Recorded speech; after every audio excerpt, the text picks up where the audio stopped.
नमस्कार विद्यार्थी मित्रो, मी डॉक्टर प्रकाश कारभारी शेवाळे आज आपल्याशी दगड दवाखाना डॉक्टर राजेंद्र मलोसे यांच्या कथेवर चर्चा करणार आहे. डॉक्टर राजेंद्र मलोसे यांची दगड दवाखाना ही अतिशय महत्त्वाची कथा आहे. डॉक्टर राजेंद्र मलोसे यांचा परिचय आपल्याला सुरुवातीला करून घ्यावा लागेल. राजेंद्र मलोसे यांचा जन्म 11 मे 1955 रोजी झाला. ते MBBS पदवीप्राप्त डॉक्टर असून नाशिक जिल्ह्यामध्ये चांदवड येथे वैद्यकीय सेवा देण्याचं काम करतात. साहित्य क्षेत्रात त्यांचं अतिशय महत्त्वाचं योगदान आहे आणि सामाजिक बांधिलकी जपणारे हे डॉक्टर आहेत. अनेक आरोग्यविषयक व्याख्याने डॉक्टरांनी दिलेली असून आदिवासी रुग्णांवर ते आजही मोफत उपचार करताना आपल्याला दिसतात. वृक्षरोपण सारखे अतिशय महत्त्वाचे कार्यक्रम त्यांनी हाती घेतले आणि ते तडीस नेण्याचं काम सुद्धा डॉक्टर मलोसे यांनी केलेलं आपल्याला या ठिकाणी दिसतं. तर किती साहित्यकृती त्यांनी लिहिल्या त्याचाही परिचय करून घेणं या ठिकाणी महत्त्वाचं ठरतं. त्यांनी 2 कादंबऱ्या लिहिलेल्या आहेत. पहिल्या कादंबरीचं नाव आहे स्वप्नपंख आणि दुसरी आहे गाथा सप्तपदी. अतिशय महत्त्वाच्या मराठी साहित्य क्षेत्रामध्ये महत्त्वाच्या ठरलेल्या या दोनही कादंबऱ्या डॉक्टर राजेंद्र मलोसे यांनी लिहिलेल्या आपल्याला सांगता येतील. त्याचप्रमाणे एक नवीन साहित्य प्रकार वैद्यकीय क्षेत्रामध्ये काम करत असल्यामुळे त्यांनी आरोग्य पुस्तिका नावाचा एक साहित्य प्रकार उदयास आणलेला आहे आणि याच्यावर 4 पुस्तकं त्यांनी लिहिलेली आहेत. कोणती पुस्तकं आहेत ती? आरोग्य पुस्तिका म्हणू आपण त्यांना. नख पुराण नावाची एक चांगली पुस्तिका आहे. मोबाईल पुराण, आंघोळ पुराण आणि तू चालत राहणं अशी छोटेखानी पण उपयुक्त अशा आरोग्य पुस्तिकांचं लेखन डॉक्टरांनी केलेलं आपल्याला या ठिकाणी दिसेल. त्याचप्रमाणे कथा त्यांनी महात्मा गांधी दगड दवाखाना नावाची कथा लिहिलेली आपल्याला सांगता येईल आणि दीर्घ कथासंग्रह त्यांचे जे दोन आहेत त्याच्यामध्ये बखर आणि तुझं माझं घर. तर एवढे पुस्तकं, एवढ्या साहित्यकृती त्यांनी लिहिलेल्या आहेत. त्यांना मिळालेले पुरस्कार जर आपण बघितले तर आपल्या लक्षात येईल की त्यांना महाराष्ट्र साहित्य परिषद पुणेचा वाम जोशी पुरस्कार अतिशय महत्त्वाचा मानाचा जो पुरस्कार आहे तो त्यांना मिळाला. देवदूत गुणवंत पुरस्कार त्यांना मिळालेला आहे आणि बाबा पद्मजी पुरस्कार मिळालेला आहे. आणि अतिशय महत्त्वाचं साहित्य क्षेत्रातमधलं नाव म्हणजेच राजेंद्र मलोसे यांचं नाव आपल्याला सांगता येईल आणि त्यांनी लिहिलेली ही जी कथा आहे ती कथा आपल्याला आज अभ्यासायची आहे. बघा, दगड दवाखाना कथेतून लेखकाने वैद्यकीय पेशामध्ये ज्या वृत्ती आणि प्रवृत्ती असतात आपण कायमच बघत असतो की आपल्या नातेवाईक ज्या वेळेला आजारी असतात किंवा घरातलं कोणी आजारी असतं त्यावेळेला दवाखान्यात जातो आणि दवाखान्यामध्ये चांगल्या आणि वाईट प्रवृत्ती, चांगल्या वृत्ती आणि वाईट प्रवृत्ती आपल्याला दिसतात. ह्या सगळ्या वृत्ती आणि अपप्रवृत्तींवर प्रकाश टाकण्याचं काम डॉक्टर राजेंद्र मलोसे यांनी ह्या कथेतून केलेलं आहे. सर्वसामान्य व्यक्ती डॉक्टरांना देव मानतो, मात्र या पवित्र क्षेत्रामध्ये डॉक्टर आपल्यावर भरोसा ठेवून येणाऱ्या रुग्णांची दिवसाढवळ्या कशी लूट करतात. वैद्यकीय पेशा आता क्षवाक्षेत्र राहिलेलं नसून त्यात पूर्णपणे व्यावसायिकता आलेली आहे आणि याचं प्रत्यंतर आपणाला या कथेतून मिळतं. वैद्यकीय शिक्षण घेत असताना विद्यार्थ्यांना काही नीतिमूल्य शिकवली जातात, तत्व शिकवली जातात, प्रतिज्ञा घेतली जाते, पण प्रत्यक्षात किंवा व्यवहारामध्ये जर आपण बघितलं तर ही नीतिमूल्ये, तत्व, प्रतिज्ञा यांना काहीही किंमत नसते. हे या कथेतून आपल्याला दिसून येतं. सर्वसामान्य रुग्णांसोबत प्रत्यक्षात डॉक्टर असणाऱ्या व्यक्तीला सुद्धा उपचार घ्यायचे असले तरी त्याला नाडलं जातं, स्वतः डॉक्टरला नाडलं जातं आणि हेच लेखकाला आश्चर्य वाटतं. कारण लेखक एक प्रतिथयश डॉक्टर आहेत आणि त्याच्यामुळे त्यांच्यावर हा जो प्रसंग आलेला आहे त्या प्रसंगामुळे त्यांना सुद्धा आश्चर्य वाटायला लागतं आणि एका डॉक्टरवर उपचार करण्यासाठी दुसऱ्या डॉक्टरने कोणत्याही प्रकारची फी घेऊ नये हा वैद्यकीय क्षेत्रातला एक सर्वमान्य संकेत आहे. मात्र त्या संकेताला कसा हरताळ फासला जातो याचं चित्रण लेखकाने या कथेमधून केलेलं आपल्याला दिसतं. आता कथेचं आशयसूत्र आणि कथानक काय आहे? दगड दवाखाना या कथेमधील जगदीश जवळीकर हा MBBS झालेला एक डॉक्टर आहे. तो पेशाने डॉक्टर असून लेखकाचा उत्तम मित्र आहे आणि हा जगदीश अत्यंत हुशार असून थोडासा लाजरा बुजरा असणारा हा जगदीश आणि या जगदीशची बहीण ही सुद्धा डॉक्टर आहे. एके दिवशी ती लेखकाला बोलून घेते व जगदीशला हृदयरोग असल्याचं सांगते. यावेळी लेखक जगदीशला विचारपूस करतो आणि त्याला चांगल्या डॉक्टरला दाखवण्याचा सल्ला देतो.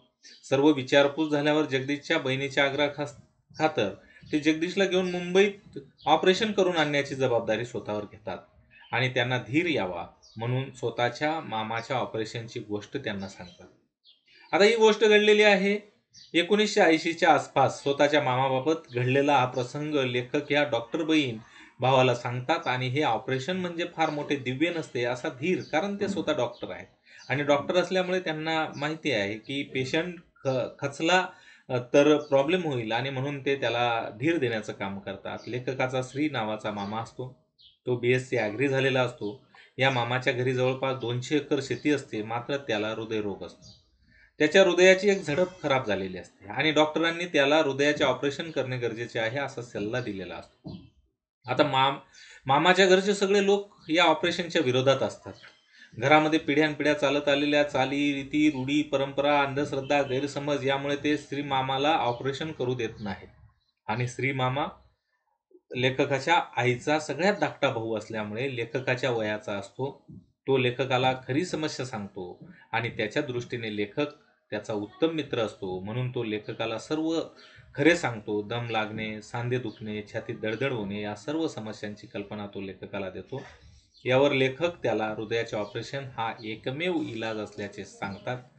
त्याशिवाय लग्नही न करण्याचा सल्ला दिला जातो आणि या ऑपरेशनसाठी लागणाऱ्या 15,000 रुपयांची जुळवाजुळव करून घरी कोणालाही न सांगता थेट मुंबईला जाऊन ऑपरेशन करण्याचा सल्ला लेखक देतो. श्री मामा लेखकाचा सल्ला ऐकतो व लेखकाबरोबर मुंबईला येतो. तेथे लेखकाचा डॉक्टर गोपीनाथ नावाचा एक मित्र आहे. हृदयरोग शल्य चिकित्सक आहे तो. तो सर्व तपासण्या करतो आणि मामाचे जे हॉस्पिटलला ऑपरेशन निश्चित करतो त्या दिवशी त्या हॉस्पिटलमध्ये हृदयाच्या झडपा बसवण्याचे ऑपरेशन होतात. एक पेशंट पंजाबी असतो, दुसरा कर्नाटकी असतो, तिसरा पेशंट जो असतो तो मामा असतो, श्री मामा असतो.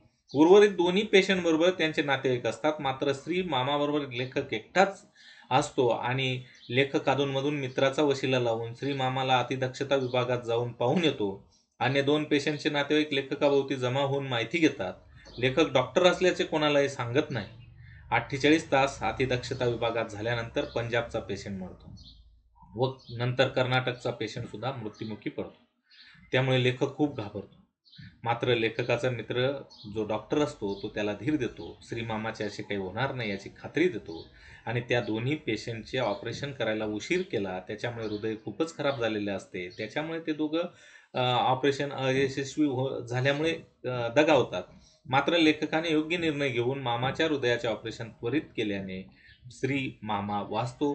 एखाद्या रोगावर वेळच्या वेळी इलाज केल्यास पेशंटच्या जीवास धोका नसतो हे यातून सुचवलेलं आहे.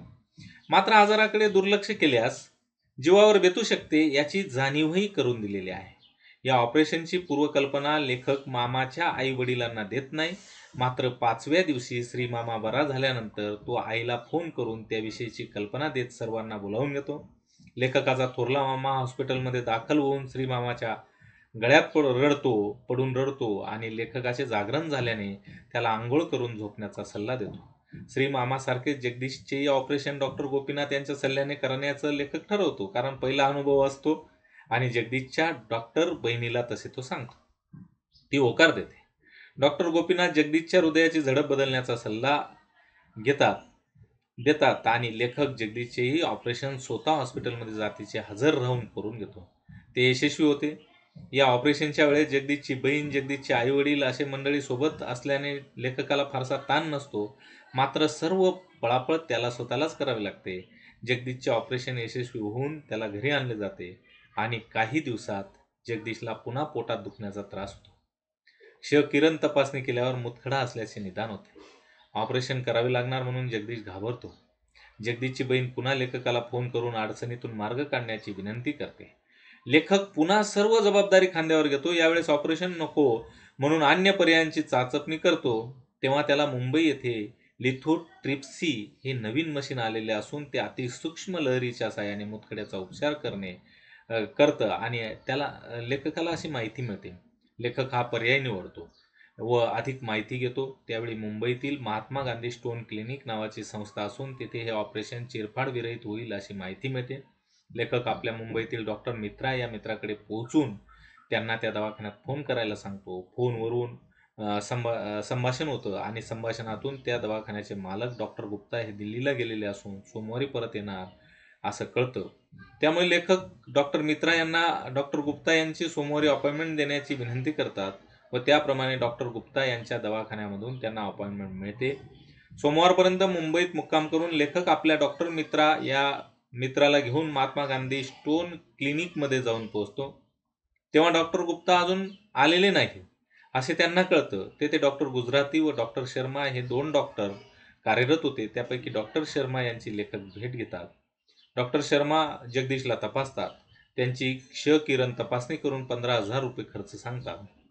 जगदीश पेशंट असला तरी तो पेशाने डॉक्टर आहे असं सांगितलं जातं. मग मात्र शर्मा 5,000 रुपये कमी सांगतात आणि 10,000 रुपये खर्च होईल असं सांगितलं जातं.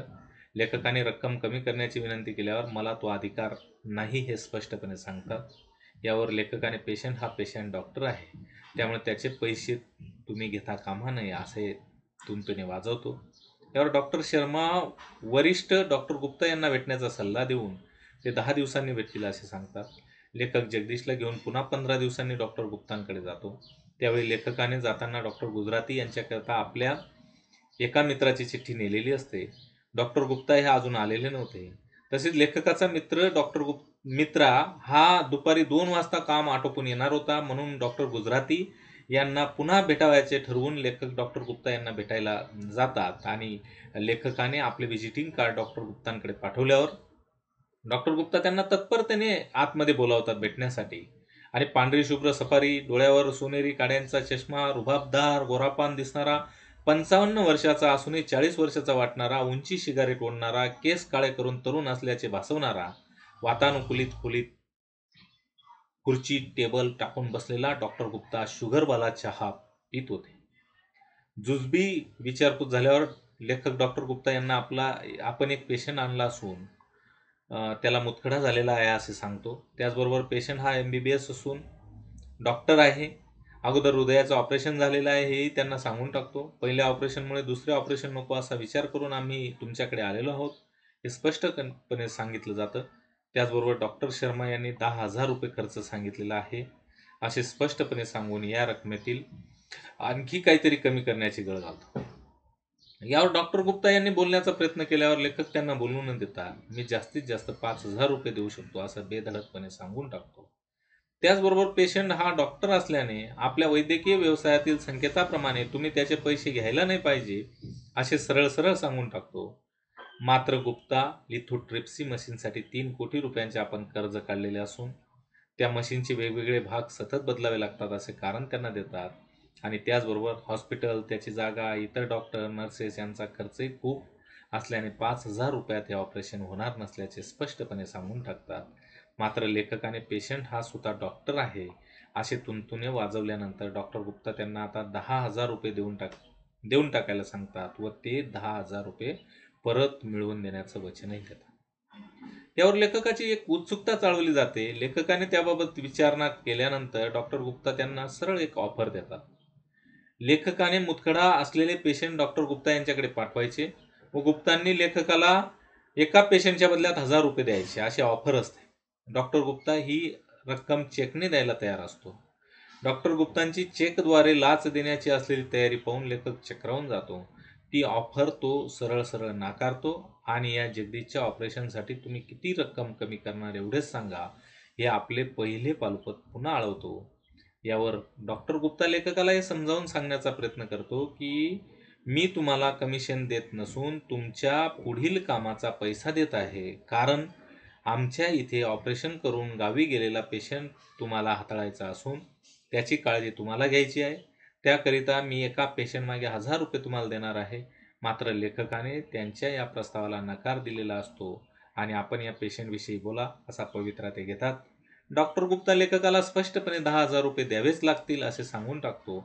यावर लेखक डॉक्टर मित्रा यांची त्यांना ओळख सांगतो व ते 2 वाजेपर्यंत या दवाखान्यात माझ्या व तुमच्या भेटीसाठी येणार आहेत असे सांगतो. यावर डॉक्टर गुप्ता मग 2 वाजेपर्यंत थांबा, त्यानंतर आपण सर्वजण एकत्रच बोलूया असं म्हणून लेखकाला कटवतो. त्यानंतर बाहेर आलेला लेखक डॉक्टर गुजराती यांना भेटायला जातो. तेथेही लेखक आणि एक पेशंट आणलेला असून तो स्वतः डॉक्टर आहे हे पालुपद आळवतो आणि डॉक्टर शर्मा यांची भेट घेतलेली असून त्यांनी 10,000 रुपये खर्च सांगितलेला आहे त्याला सांगून टाकतात. डॉक्टर गुजराती म्हणतात मला त्यापेक्षा कमी करता येणार नाही, स्पष्ट सांगतात. यावर लेखक डॉक्टर गुजरातींना एक चिठ्ठी देतात. ती चिठ्ठी लेखकाच्या डॉक्टर मित्राने डॉक्टर गुजराती यांच्यासाठी दिलेली असते. ती चिठ्ठी व डॉक्टर गुजराती आणखी वाचल्यानंतर 1,000 रुपये कमी करतात व जगदीशचा केस पेपर मागून त्यावर 9,000 असा आकडा लिहितात आणि सही करतात. त्यानंतर लेखक तेथून बाहेर पडतो. डॉक्टर गुप्ता याला पुन्हा भेटायला जाण्यासाठी त्यांचा मित्र डॉक्टर मित्रा हा येण्याची वाट पाहत लेखक थांबतात. तोपर्यंत दुपार झाल्यामुळे भूक लागलेली होती. खाली कॅन्टीनला जाऊन लेखक आमलेट खाऊन घेतो. जगदीशची ट्रीटमेंट व्हायची असल्यामुळे त्याला काहीही खाऊन चालणार नसते.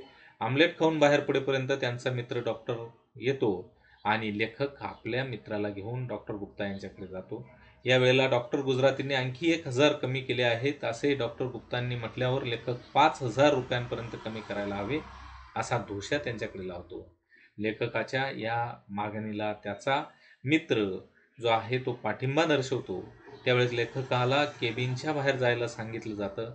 डॉक्टर मित्रा व डॉक्टर गुप्ता यांचं एकांतात बोलणं होतं. थोड्या वेळाने डॉक्टर मित्रा केबिन बाहेर येऊन लेखकाला सांगतो की डॉक्टर गुप्ता 8,000 रुपयापर्यंत ऑपरेशन करायला तयार आहेत. यावर लेखक त्याला त्याचा सल्ला विचारतो. मग डॉक्टर मित्रा म्हणतात की ऑपरेशन करून टाक. मात्र लेखक डॉक्टर गुप्ता आपल्याला कट कमिशन देत आहेत आणि ते सरळ सरळ उघडपणे व चेकद्वारे देत आहेत असे सांगून त्याला आपण झापले पाहिजे असे मत त्या डॉक्टरजवळ व्यक्त करतात. पण डॉक्टर मित्रा लेखकाला ही मुंबई असून इथे पैसा सर्व काही करतो व करायला लावतो असं सांगतात. मात्र लेखकाच्या नीतिमूल्यांमध्ये या गोष्टी बसत नसल्यामुळे आपण या गोष्टींविरुद्ध गेली 10 वर्षे झगडत आहोत असं त्या सांगतो. लेखकाचा संताप अनावर होतो. डॉक्टर मित्रा त्यांची समजूत काढून दुपारचे 3:30 वाजलेले आहेत याची जाणीव करून देतात आणि जगदीशची ट्रीटमेंट आजच झाली पाहिजे यासाठी घाई करतो. थोड्याच वेळात जगदीशला ऑपरेशन थिएटरमध्ये घेतले जाते. ऑपरेशन केले जाते. डॉक्टर गुप्ता पुन्हा एकदा लेखकाला व डॉक्टर मित्रा यांना चहा पाण्यासाठी आपल्या केबिनमध्ये बोलावतो व लेखकाच्या मित्राचा डॉक्टर गुजरातींना फोन आल्याचा संदर्भ देऊन 9,000तून पुन्हा 1,000 कमी करून 7,000 रुपयात ऑपरेशन होईल असे सांगून टाकतो. त्यानंतर लेखकाची चौकशी करून तो कुठे राहतो, कोणत्या गावात दवाखाना चालवतो ही सगळी माहिती लेखकाकडून बोलता बोलता जाणून घेतो आणि एवढ्या छोट्याशा लहान गावात कशी काय प्रॅक्टिस करता असा खोचक प्रश्न ते लेखकाला विचारतात. यावर लेखक त्याला आपले आदर्श सांगतो.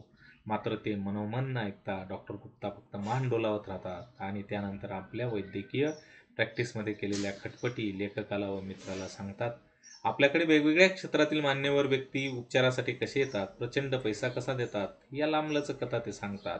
गोव्यातील मंत्री असेल, अमित खन्ना असतील किंवा इतर जे येतात ते सांगितलं जातं. त्यांना अभिमान वाटतो आणि आपण दवाखान्याचं नाव MG का ठेवले याची मजेदार कथा सुद्धा सांगितली जाते. महक ह्या त्यांच्या मुलीच्या नावावरून M व गंगा या आईच्या नावावरून G अशा प्रकारे MG हे दवाखान्याचं नाव त्याने ठेवलेलं असतं. मात्र महक गंगा स्टोन क्लिनिक हे नाव विचित्र वाटले असते म्हणून तो लोकांना महात्मा गांधी स्टोन क्लिनिक असे नाव सांगतो व तेच नाव कागदोपत्री वापरतो. मात्र त्याच्या अंतर्मनामध्ये ते नाव महक गंगा स्टोन क्लिनिक असेच असते हे ऐकून लेखक पुरता हादरून जातो. तोपर्यंत जगदीशचे ऑपरेशन होऊन तो ऑपरेशन थिएटर बाहेर आल्यामुळे डॉक्टर गुप्तांचा निरोप घेतो. मात्र डॉक्टर गुप्ता आपण व्यवहार पक्का होईपर्यंत व्यापारी, नंतर मात्र मित्र आहोत असा सल्ला देऊन प्रत्येक पेशंट मागे 1,000 रुपये आपण देऊ असे पुन्हा एकदा लेखकाला बजावून सांगतो. यावर लेखकाने माझे पेशंट हे अत्यंत गरीब असून मी त्यांना तुमच्याकडे पाठवू शकणार नाही असे निर्वाणीचे सांगितल्यावर डॉक्टर गुप्ता स्पष्टपणे सांगतो की मला हे सकाळीच समजले होते म्हणून तर मी तुमच्याकडून 7,000 रुपये तरी घेतले. माझी ऑफर तुम्ही स्वीकारली असती तर मी फुकट ट्रीटमेंट केली असती. यावर लेखक ताडकन उभा राहतो व दवाखान्याबाहेर चालू लागतो. डॉक्टर गुप्ता त्यांच्या पाठीमागून हाका मारून रागावू नका असे म्हणतो. मात्र लेखक बाहेर येऊन सुन्नपणे बसून राहतात. त्यावेळी डॉक्टर वाघ त्यांना भेटतात आणि आपला पूर्वीचा परिचय झाल्याचे सांगून ओळख दर्शवतात. आपण येथे मुतखड्याच्या ऑपरेशनसाठी आलेलो आहोत असं सांगतात. लेखक त्यांना ऑपरेशनची रक्कम विचारतात तेव्हा डॉक्टर वाघ आपण 11,000 रुपये दिल्याचे सांगतात. डॉक्टर वाघांनी लेखकाच्या ऑपरेशनची रक्कम विचारल्यावर लेखक म्हणतात मीही तेवढीच दिली आणि मनातल्या मनात डॉक्टर गुप्ताला शिव्या देत दवाखान्याबाहेर येतात. तर लेखकाने ज्या जगदीशच्या ऑपरेशनसाठी इतकी प्रचंड खटपट केलेली असते तो जगदीश पुढे मोठा नेत्ररोग तज्ज्ञ होऊन गुरुधन नावाचे हॉस्पिटल मुंबईतील महालाड भागात काढतो आणि तो लेखकाला भेटतो व आपण 60-40 फॉर्म्युला सुरू केल्याचे सांगतो. हे ऐकून लेखक बधीर होतो. अशा रीतीने लेखकाला स्वतःच्या नीतिमूल्यांचा कसा पराभव झालेला आहे हे या कथेतून दिसतं आणि अशा प्रकारची ही कथा आहे. आता या कथेमध्ये असणाऱ्या ज्या व्यक्तिरेखा आहेत, तर त्या व्यक्तिरेखा कोणत्या व्यक्तिरेखा आहेत? तर लेखक स्वतः म्हणजे लेखक केंद्री हे निवेदन आहे आणि म्हणून लेखक महत्त्वाची ही भूमिका आहे. मी या नावाने स्वतःच्या वैद्यकीय जीवनातील अनुभव कथन केलेले आहेत आणि मामाच्या हृदयाच्या ऑपरेशनसाठी तो मामाबरोबर एकटा जाऊन ऑपरेशन करून घेताना दिसतो. तर असा हा मी त्याने काय-काय खटपटी केल्या, 60-40चा फॉर्म्युला जगदीशने कसा वापरला, या सगळ्या गोष्टी लेखकाने सांगितलेल्या आहेत. आणि हा दुसरं जे पात्र आहे तो डॉक्टर जगदीश. हा एम-बी-बी-एस झालेला नवतरुण आहे. त्याच्या हृदयाच्या झडपा खराब झाल्यानंतर तो मानसिकदृष्ट्या कसा खचून जातो, त्याला लेखक कसे मदत करतात आणि मुंबईमध्ये काय-काय घडतं आणि हाच जगदीश शेवटी 60-40चा फॉर्म्युला कट प्रॅक्टिसचा नेत्ररोग तज्ञ असतो तो आणि डॉक्टर गुप्ताच्या पावलावर पाऊल ठेवतो. म्हणजे मुंबईतली वैद्यकीय परिस्थिती काय आहे याचं परिपूर्ण दर्शन आपल्यापुढे घडवलेलं आहे डॉक्टर राजेंद्र मलोसे यांनी. आता तिसरं जे पात्र आहे श्रीमामा, हा लेखकाचा मामा आहे. बी-एससी ॲग्री झालेला, शेती करणारा आणि त्याच्या हृदयाची जी काही एक झडप आहे ती खराब असते. त्याला दम लागणं, सांधे दुखणं, धडधड होणं आणि मग लेखक, कारण तो मित्रासारखाच असतो, लेखकाच्या वयाचा असतो, त्याच्यामुळे लेखक त्याला मुंबईला घेऊन जातात आणि त्याचं ऑपरेशन करून आणतात. तर अशा प्रकारे श्री मामा हे पात्र महत्त्वाचं आहे. डॉक्टर गुप्ता हे महात्मा गांधी स्टोल क्लिनिक या दवाखान्याचे मालक आहेत. पूर्ण व्यवहारी आहेत. लेखकाने बऱ्याच मित्रांच्या ओळखी काढून आणल्या तरी 7,000 पर्यंत ते ऑपरेशन करायला भाग पाडतात. तर असे हे सगळे एथिक्स बाजूला ठेवलेले डॉक्टर गुप्ता आपल्याला या ठिकाणी दिसतात. पुढचं पात्र आहे डॉक्टर शर्मा. हे डॉक्टर गुप्ता यांच्या क्लिनिकमध्ये एक सहाय्यक डॉक्टर म्हणून काम करतात आणि ते सर्वप्रथम लेखकाला भेटतात. तर ₹15,000 या ऑपरेशनची किंमत सांगतात ते आणि ही रक्कम नंतर कशी कमी करतात हे आपण बघितलेलं आहे. डॉक्टर गुजराती हे सुद्धा सहकारी डॉक्टर आहेत डॉक्टर गुप्ता यांचे आणि लेखक त्यांच्याकडे आपल्या मित्राची चिठ्ठी घेऊन आलेले आहेत. ₹10,000 ₹1,000 कमी करण्याचं काम ते करतात.